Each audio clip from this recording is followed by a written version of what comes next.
In today's video, we will talk about the most intimate secrets of the ancient Egyptians. When the sun set behind the western hills, it was not a time of rest for ancient Egypt, but a time of great danger. Night was not just the absence of light, it was a daily plunge into primordial chaos. The Egyptians believed that during sleep, their souls left their bodies and embarked on a perilous journey through the afterlife.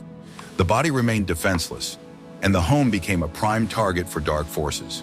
To survive the night and be reborn in the morning, every Egyptian turned their bedroom into a ritual fortress. They used prayers, magical objects, and smoke to protect themselves.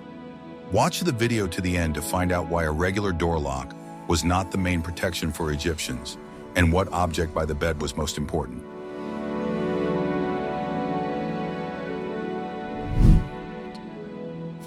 What the Egyptians did at night was hidden from prying eyes. These rituals determined their eternal life and well-being. For them, it was not superstition.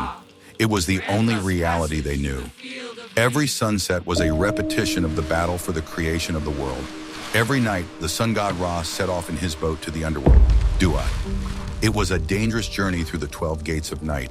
In the depths of Duat, his main enemy awaited him. This enemy was Apep, the giant serpent of chaos. Apep tried to stop Ra's boat and swallow the sun. If he succeeded, the world would be plunged into eternal darkness. Morning would never come. Every Egyptian felt part of this cosmic battle. They were not just passive observers. Therefore, sleep was not just a physiological need, it was considered a little death. The human soul, the Ba, left the physical body. The body became vulnerable, as did the sleeper's home. Active protection was required. All bedtime rituals had one main purpose. They were meant to strengthen order. Ma'at, in a single home. The bedroom became a microcosm, a reflection of the universe. It was the last bastion of order amid the chaos of the night. Each ritual was designed to counter specific threats. Demons, evil spirits, and ghosts could enter the house. They sought out the sleeping to harm them. The Egyptians prepared for this encounter in advance. The soul, or Ba, also needed protection during its travels. It had to return safely to the body at dawn. If this did not happen, the person would not wake up. This was equivalent to permanent death. This battle determined the entire rhythm of life. Evening preparations for sleep were as important as daytime work. Not only well-being, but also very existence depended on it. Every Egyptian was a warrior in this night war. This fundamental worldview is the key to understanding all rituals. Do you think our modern ideas about night affect our habits? Share your opinion in the comments and be sure to subscribe to the channel so you don't miss our next research. The magic is not fantasy. Are you ready to learn the truth that Egyptian magic was not a fairy tale, but a science? For the ancient Egyptians, magic, or Heka, was a fundamental force. It was the energy that the gods used to create the universe. Heka was woven into the very fabric of the universe. People believed they could learn to control this force. Heka was not something sinister or forbidden. On the contrary, it was a practical discipline, akin to engineering or medicine. It allowed people to influence reality and protect themselves from danger. But can it ensure a good harvest for my family? All-night rituals were, in essence, magical practices. They used the laws of Heka to create a protective field. This field was supposed to surround the house and the sleeper himself. It was a shield against invisible enemies. The main goal was to create a multi-level defense. The first level protected the physical house from intrusion. The second level protected the physical body of the sleeper.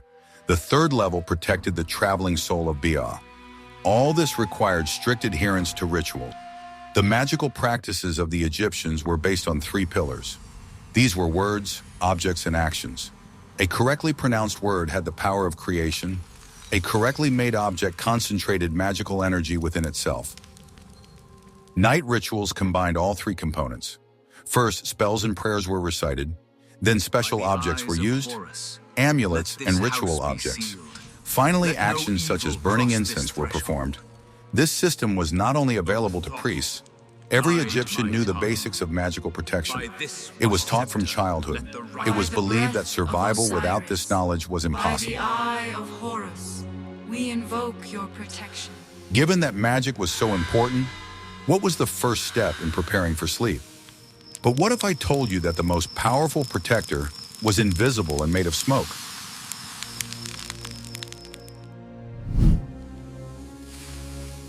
A secret for which people paid thousands. We are talking about incense. Before beginning his prayers, an Egyptian had to purify the space. The best means for this was considered to be ritual smoke. It was not just about creating a pleasant atmosphere. Incense smoke had a specific magical function. It physically drove evil spirits and negative energy out of the room. The smoke penetrated every corner, leaving no hiding place for enemies. O great gods, accept this offering. The most famous and valuable night incense was kifi. It is also called kapet. It was a very complex composition. It could contain from 10 to 16 different ingredients. The exact recipes were kept strictly secret. Kifi recipes were written on the walls of temples, for example, in Edfu and Philae. The composition included ingredients such as frankincense, myrrh, juniper, and calamus. They were mixed with honey, wine, and raisins. The manufacturing process was long and ritualistic. Kifi was burned at sunset. Its aroma was believed to have a dual effect. First, it calmed the gods and spirits, making them merciful to those who slept. Second, its smell was unbearable to evil forces, forcing them to leave the house.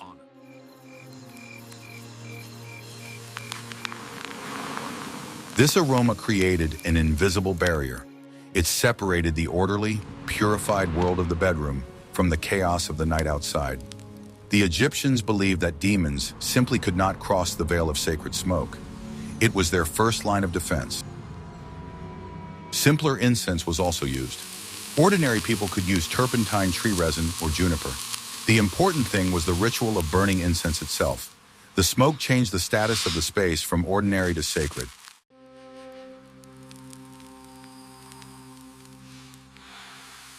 This ritual also helped the person themselves to get ready for sleep.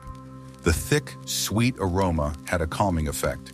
It relieved the tension of the day and prepared the mind to transition to another state. It was a kind of meditation. Purification with smoke was a mandatory first step. It was impossible to begin prayers or put on amulets in a dirty space. First, evil had to be expelled. Only then could good be invoked. This aroma literally built an invisible wall. If you like learning such obscure details about the past, be sure to like this video. I invoke the protectors of Ma'at. Guess what was Let more the important, shadows be locking the banished door or from saying the this right sacred word? space. After the By incense smoke purifying purified the sacred bedroom, space. it was time for the second stage of protection. It was the power of the spoken word. The Egyptians believed that sound and meaning had enormous power over reality. The spoken word was an instrument of As creation. Ptah spoke In the myths, the world god into Ptah being, created the world simply by naming so all do I things. speak this Therefore, the here. right spell or prayer could create a protective barrier. They were as real as a stone wall. Oh, great Ra, Lord of the sky. Before I going to ask for sleep, your divine Egyptians would call on the guardian gods. The main one was Ra in his nighttime aspect. The sleeper would ask Ra for victory over Apep. They would also ask that the sunboat safely pass the demons of Duat. Prayers were also offered to Osiris, the king of the underworld. Since sleep was a little death, the sleeper entrusted himself to the protection of the Lord of the Dead. He asked Osiris to protect his traveling soul. In addition to prayers of supplication, there were also spells of command. They did not ask, but commanded. An Egyptian armed with the knowledge of Heka could directly address the demons. He commanded them not to enter his house and not to harm his body. The text of such spells could be quite formidable. For example, "Begone, night visitor. You shall not enter my house. My head is the head of Ra. My eyes are the eyes of Horus. I am under the protection of the gods." Many people knew short protective formulas by heart. They were repeated like a mantra every evening. voice This of gave a the person a gods. sense of confidence and security. Let this They shield actively participated in their surround own me. protection. Wealthy Egyptians could have papyri with such texts. They were kept in the bedroom by the bed. Sometimes the texts of the spells were even written on the walls of the room. This ensured that the magic formula was always present in the space. These words were a shield for the soul. They were a beacon that kept Ba from getting lost in the darkness. They were also a weapon that Ba could use if he encountered danger in his travels. How difficult do you think it was to remember all these rituals? But words alone were not enough. In the next chapter, we will see what physical objects protected the sleeper. I light this flame as a beacon for my Ba. Protect it, Thoth. The third level of protection was physical objects. Magic had to be material in order to work in the physical world. Amulets served this function. The Egyptians wore them constantly, but night amulets had special significance. Amulets were not just decorations. Each of them was a powerful magical tool. It concentrated protective power within itself. This power came from the gods or from the symbol itself. They were made from specific materials such as faience, carnelian, or gold. The most important and widespread protective amulet was the ujat. This is the famous Eye of Horus. According to myth, the god Horus lost his eye in a battle with Set. The god Thoth healed and restored it. Therefore, the ujat became a symbol of healing, integrity, and protection. The Egyptians believed that the Eye of Horus could see evil and reflect it back. The ujat amulet was worn around the neck or on the wrist. It was never taken off, especially at night. It was supposed to protect the body while the soul was absent. Another important symbol was the Ankh. This is a hieroglyph meaning life. As an amulet, the Ankh was a guarantee of eternal life. At night, it performed a specific task. It was supposed to ensure that Ba returned to the body and the person woke up. The Ankh symbolized the breath of life. A sleeping person was vulnerable. Their breathing was weak. The Ankh amulet magically supported this life force. It prevented the little death from turning into the real thing. The Jed pillar was also extremely popular. It is a symbol of the spine of the god Osiris. It represented stability, strength, and endurance. At night, Jed had to give the sleeping body strength. Jed protected the physical shell from decay or harm. It ensured that the body remained intact and suitable for the return of the soul. This amulet was especially important given the Egyptians' fear of physical destruction. There was also an amulet called Chet, or the Knot of Isis. It was a symbol of the mother goddess Isis and her protective magic. This amulet was often made of red stone, such as jasper. It protected the owner from any hostile magic.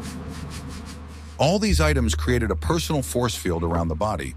They were the sleeper's personal protection. Even if an enemy entered the house, they could not touch the person. Amulets were the last line of defense. You haven't changed, you stayed the same. What if everything you've been taught about beds is outdated? For the Egyptians, the bed was a fortress. Protection was not limited to amulets on the body. The sleeping place itself and the space around it were magically fortified. This was the fourth architectural level of protection. The Egyptians slept on wooden beds. These beds often had legs shaped like animal paws, but we won't dwell on that. Much more important was what was at the head of the bed. Instead of soft pillows, the Egyptians used headrests. These headrests were made of wood, ivory, or stone. They were curved supports on a leg. To modern people, this seems incredibly uncomfortable. However, for the Egyptians, it was another magical artifact. Protective hieroglyphs were often carved on the headrests. These were short spells to protect sleep. Protective gods were also depicted there. Thus, the sleeper's head rested on magical protection throughout the night. The most popular deity for the bedroom was Bes. He was a dwarf god with a very unusual appearance. Despite his appearance, he was a formidable protector. His main function was to protect the home from evil spirits. Images of Bes were everywhere in the bedroom. He was carved on headboards and bed legs. He was painted on the walls. His figurines were placed at the entrance to the room. The goddess Taweret was often depicted alongside Bes. She was the patroness of sleep. Her images also served as powerful talismans. The bed itself was sometimes seen as a model of the universe. The headboard was associated with the eastern horizon, where the sun rises. The footboard was associated with the western horizon, where it sets. The sleeper seemed to repeat the path of Ra. Other magical objects could be placed around the bed. For example, magic wands made of ivory. Images of protective creatures were carved on them. The wand was used to draw a magic circle around the bed before going to sleep. Would you be able to sleep on a stone headboard for the sake of protection? But what happened to the soul while the body was safe?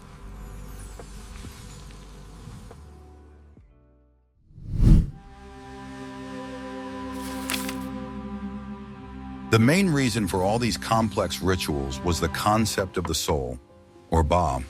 It was one of several entities that made up a person. The Ba was what made a person an individual. It was often depicted as a bird with a human head.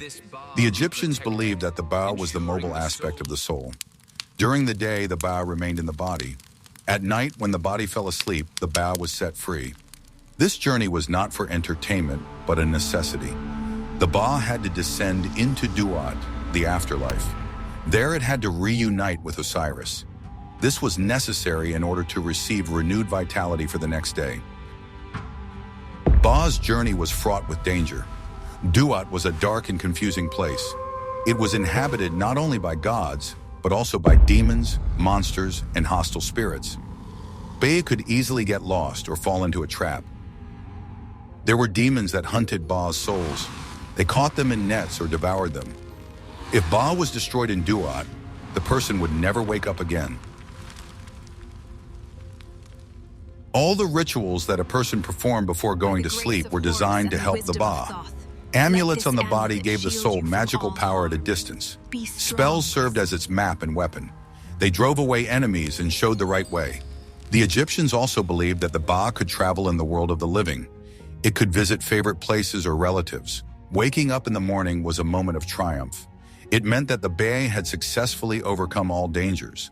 It was reunited with Osiris, received new life, and found its way back to its body.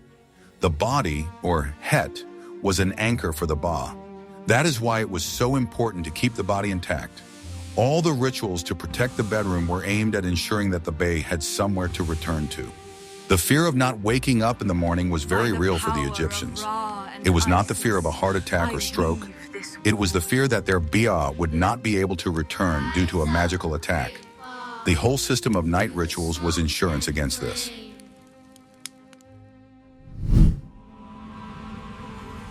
Dreams were not just illusions for the Egyptians. They were not the result of daytime experiences. Dreams were reality. They were a window into the other world that opened during the Bia's journey. Through dreams, the gods could communicate with people. They sent warnings, advice, or prophecies. A good dream was considered a divine blessing. Dreams could also be a battlefield. Nightmares were considered a direct attack by an evil spirit or demon. A hostile entity attacked the Ba in a dream. The goal was to frighten, torment, or even kill the soul.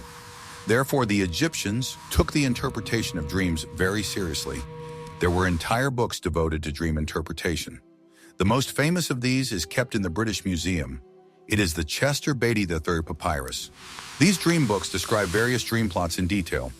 Each dream was divided into good or bad. A good dream predicted good luck. A bad dream was a sign of trouble. For example, seeing a person eating in a dream was a good sign. Seeing yourself looking in the mirror was a bad sign. If a person had a nightmare, they had to take action. After waking up from a bad dream, an Egyptian had to immediately perform a ritual. He had to recite a special spell. Horus, protect me. Let the darkness of the dream be banished.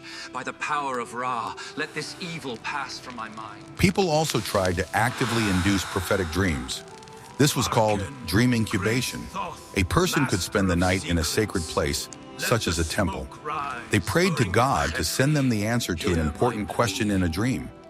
Sometimes special rituals were used to induce sleep. A person could write their question on a piece of papyrus. Then they would eat it or put it under their pillow. Thus, sleep was not a passive state. It was an active interaction with the spirit world. Night rituals prepared a person for this interaction.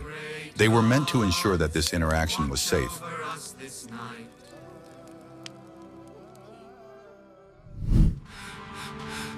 The Egyptian world was inhabited by many invisible beings.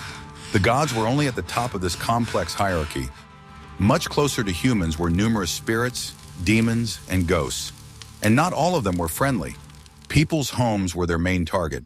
A sleeping person was easy prey. Demons could enter a house in many different ways. They could come in through an open window, a door crack. Their goals were varied. Some spirits simply frightened people, causing nightmares.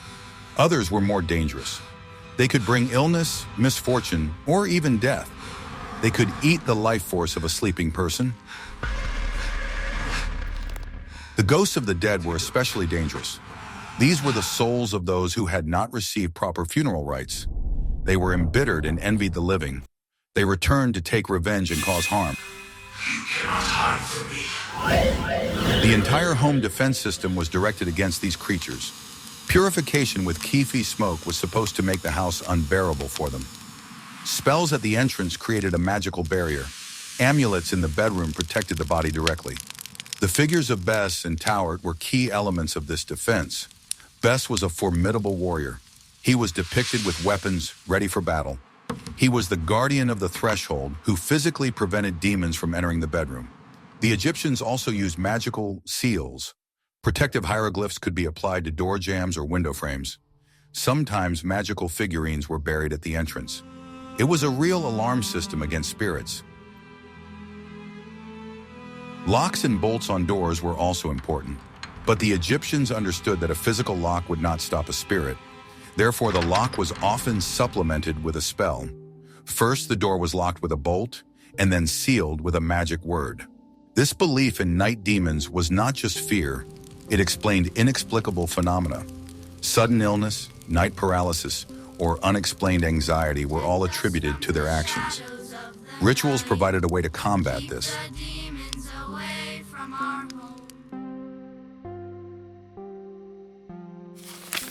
Each dawn was an act of new creation.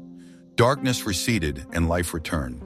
For humans, this had a deeply personal meaning. It meant that their own battle had also been won. Awakening was an act of rebirth. The Ba soul, nourished with strength in Duat, and having avoided danger, returned to the body. The little death was over. Man was whole again. The first thing an Egyptian did in the morning was pray. He greeted the rising sun. He thanked Ra for his victory and for the new day he had been given. This was followed by morning purification rituals. The Egyptians were very clean. Washing was not only a hygienic, but also a ritual procedure. Water washed away not only sleep, but also the remnants of the night's chaos. Purification was supposed to wash away any negative traces. If an evil spirit tried to touch a person at night, washing neutralized it. This was necessary in order to enter the new day clean and protected. After washing, night amulets could be replaced with daytime ones. Some amulets were intended only for sleep. During the day, other protection was needed, focused on earthly matters. Then the family gathered for the morning meal. This was another act of affirming life and order. Eating together strengthened the family. It demonstrated that everyone had survived the night safely. This whole cycle determined the rhythm of life. Evening preparation for danger, the soul's risky night journey, and the triumphant morning rebirth. Watch over us Life was a this night. constant effort to Guide our maintain journey order. through the darkness For the ancient and keep the Egyptians, Apep nothing from could our be door. taken for granted. Every morning was a gift from the gods, and they had to fight for this gift every night. Their nightly rituals were weapons in this eternal struggle. Lord of the horizon, may your light bring order to the chaos. We see that for the ancient Egyptians, night was not a time of rest, but a time of sacred work. Every ritual, from burning incense to wearing amulets, was not superstition, but a vital technology. It was a complex system of magical defense designed to protect the body, home, and soul. These rituals gave people a sense of control over a frightening and chaotic world. They transformed passive sleepers into active participants in the cosmic battle between order and chaos. Surviving the night and waking up in the morning was a daily victory.